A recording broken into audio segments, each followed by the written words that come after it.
Estados Unidos se comprometió con el pueblo cubano a seguir apoyando su deseo para una Cuba libre y próspera. ¿Cómo están, amigos? Bienvenidos a Noticias Importantes, su diario informativo. Mara Tekash, encargada de negocios para la Embajada Norteamericana en La Habana, remarcó que el gobierno de Donald Trump sigue atento a la violación de los derechos humanos perpetradas por el régimen castrista en la isla. Todas las personas tienen el derecho a vivir con dignidad y disfrutar de sus libertades fundamentales. En momentos en que la mayor preocupación a nivel mundial es contener el avance del coronavirus, en las últimas horas Estados Unidos envió un mensaje al pueblo cubano para reiterarle su apoyo en búsqueda de un país libre y próspero. Tengo un mensaje para el pueblo cubano en estos tiempos. Estados Unidos cree firmemente que todas las personas tienen el derecho a vivir con dignidad, seguros en el conocimiento de que ellos y sus familias están a salvo y deben disfrutar de sus libertades fundamentales, expresión, asociación, prensa y mucho más, señaló por medio de un video Mara Tekash, encargada de negocios de la Embajada de Estados Unidos en Cuba.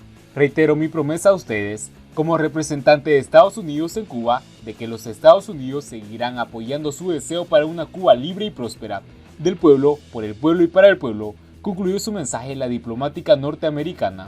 En los últimos meses, la dictadura cubana endureció la ola represiva contra la disidencia, periodistas independientes e integrantes de la sociedad civil. Daniel Ferrer, líder de la Unión Patriótica de Cuba, UNPACU, se encuentra detenido arbitrariamente desde el año pasado, desde el mes de octubre. Mientras gran parte de la comunidad internacional exige su liberación, las autoridades castristas piden 9 años de cárcel para el disidente por cargos de lesión y privación ilegítima de libertad. Tanto la familia de Ferrer como activistas y organizaciones de los derechos humanos, los mismos que el gobierno de Estados Unidos, denunciaron que el régimen cubano ha maltratado al líder de la UNPACU durante la reclusión. En concreto, describieron aislamiento y que le han negado la asistencia legal, lo cual ofrece más pruebas de que los recientes cambios constitucionales en el país son un intento puramente cosmético para ocultar la actual represión. La sentencia contra el opositor estaba prevista para el pasado 12 de marzo. Sin embargo, las autoridades cubanas anunciaron su postergación. La sentencia contra Daniel Ferrer no será emitida por un tribunal imparcial, sino por el régimen cubano, que probablemente ya tenga su condena desde el momento de su injusta detención hace más de 5 meses. El artista Luis Manuel Otero Alcántara, en tanto, fue detenido una veintena de veces acusados de daño a la propiedad y ultraje a los símbolos patrios, a raíz de su crítica del estado de las viviendas en La Habana, tras lo sucedido con una niña en un derrumbe. Activistas como Manuel Cuesta Moura y el líder opositor Guillermo Fariña destacaron el mensaje de Tekash. El primero lo calificó como muy positivo y oportuno y destacó que, aunque todo el mundo está enfocado en lo que sucede con el coronavirus, Estados Unidos sigue atento a lo que ocurre en la isla. Fariña, por su parte, consideró alentador el mensaje de la diplomática estadounidense. El gobierno de Estados Unidos no va a permitir bajo ningún concepto que se sigan violando los derechos humanos en la isla. Lo va a seguir denunciando y va a actuar en consecuencia, apuntó. Para el pueblo de Cuba, que está siendo avasallado en este momento, es un mensaje que agradecemos. Siguiendo con las noticias, la situación económica del cubano en igual o más crisis que su salud por la amenaza del coronavirus. Si bien la principal preocupación en estos momentos en Cuba es la contingencia sanitaria creada por la propagación del coronavirus, lo cierto es que, al igual que en muchos países, las calculadas secuelas económicas son motivo de mucho estrés e incomodidad, más aún en esta economía precaria e insuficiente para satisfacer las necesidades de sus habitantes, que incluso en los momentos de supuesta estabilidad, ven como mes tras mes tienen que lidiar con muchísimos elementos para poder sobrevivir de manera digna. En tal sentido, un post en Facebook del periodista cubano José Raúl Gallego, quien realiza estudios de doctorados en México, sugiere que el gobierno cubano debe actuar de inmediato y adoptar medidas por mucho tiempo reclamadas por los expertos y gran parte del pueblo para liberar las fuerzas productivas y garantizar una producción material que a la vez mengüen en cierta medida el impacto futuro de la pandemia, contribuyan a repotenciar el alza de la lastrada economía cubana. Partiendo de los 39 casos positivos que La Habana reportó este sábado, Gallego destaca que la isla está en un escenario previsible de propagación de una crisis que, como dicen los expertos, será de meses, pero igual no dejan de asustar. Por tanto, apunta, más allá de las complicaciones sanitarias, en breve tendremos que lidiar mucho más fuerte que ahora con las complicaciones económicas cuando las menguadas reservas empiecen a agotarse y una economía nacional maltrecha y semi-paralizada. Esto tiene que llevar al gobierno a poner también esa preocupación desde ya en el centro de sus estrategias. En ese sentido, el joven periodista académico cubano sugiere que el gobierno debería enfocarse en las medidas de corte económico de varios especialistas que vienen sugiriendo hace años y que podrían contribuir a liberar las fuerzas productivas que ayuden a paliar internamente parte de la demanda del país en diferentes órdenes. Maximice la moratoria del bloqueo estadounidense, como muchos piden en las redes, no dependen ni del gobierno ni del pueblo cubano.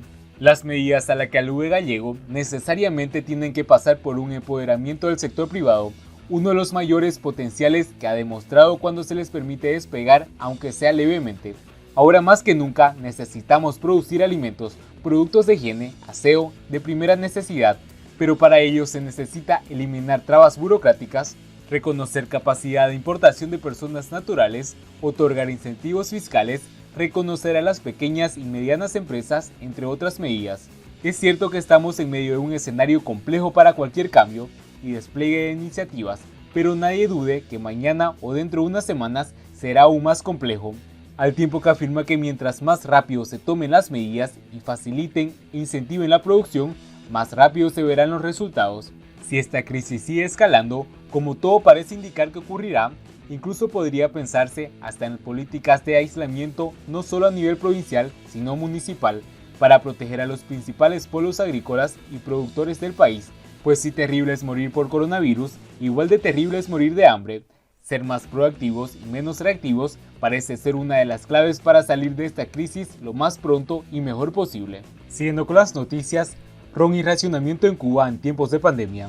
La isla se enfrenta a la difícil tarea de luchar contra la pandemia en una situación económica crítica. Si el ron es efectivo contra el coronavirus, estamos salvados, comenta un habanero en una de las muchas colas que todavía se ven en la capital cubana, más de 2 millones de habitantes. El joven bromea, pero admite que no solo es un mecanismo de defensa, todo el mundo sabe que esta situación está fea. En las últimas 48 horas, los casos confirmados de la isla se han incrementado notablemente. Lo del ron en las colas no es simplemente choteo caribeño, además de que en Cuba se toma bastante, en las tiendas prácticamente lo único que sobra es la bebida, pues muchos alimentos, productos de higiene, artículos de primera necesidad desde hace tiempo que escasean. De ahí las largas colas, y más si desde el gobierno se llama a incrementar las medidas de distanciamiento social y la gente necesita abastecerse para trincherarse en su casa al menos unos días. Las tiendas están peladas y eso es fatal. Si haces cola te puedes contagiar, pero si no lo haces, igual de qué vives. Lo de las aglomeraciones y el desabastecimiento, además del frente sanitario, es el tablero donde se jugará una de las principales partidas contra la epidemia en Cuba, y las autoridades son conscientes. El viernes, varios ministerios admitieron en televisión que hay muchos productos deficitarios y que para distribuirlos lo más equitativo posible y reducir las colas, se reforzará el papel de la libreta de racionamiento en vigor desde hace 60 años. Las más de 3.400 tiendas que ofrecen mercancías de forma liberada, en pesos convertibles equivalentes a dólares, van a seguir abiertas, pero la venta de productos más demandados se controlará y regulará, repartiendo algunos de ellos a través de las 12.700 bodegas estatales que expenden los artículos subvencionados de la libreta de abastecimiento a los 11 millones de cubanos. Evitar colas, o al menos reducirlas y ordenarlas es clave, más cuando en el país no se han impuesto aún las medidas como cuarentena obligatoria y sigue apelándose a la autoconciencia de la gente para que se evite salir a la calle. Aunque el país se ha cerrado al turismo y se prohíbe el transporte entre provincias, además de suspender las clases y las actividades recreativas, conciertos de música, cines, teatros y encuentros deportivos. Los restaurantes siguen abiertos y funciona el transporte público, por lo que el aislamiento es relativo.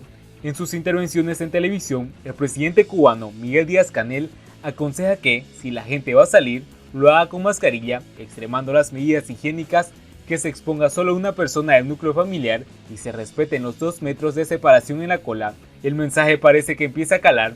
Desde hace 2 o 3 días hay mucho menos gente en la calle. Otra peculiaridad cubana es que la debacle del coronavirus ocurre en medio de una situación económica crítica, agravada por las medidas de la administración de Donald Trump en los últimos 3 años. Si el contenido es de tu agrado, por favor no olvides suscribirte, dejarnos un buen like y compartir nuestro contenido. Si tienes alguna sugerencia para mejorar el contenido de nuestro canal, por favor escríbenos en la caja de comentarios. Si te gustaría saber acerca de un tema específico, por favor escríbenos en los comentarios. Así termina nuestro diario informativo del día de hoy. Nos vemos en el siguiente informe.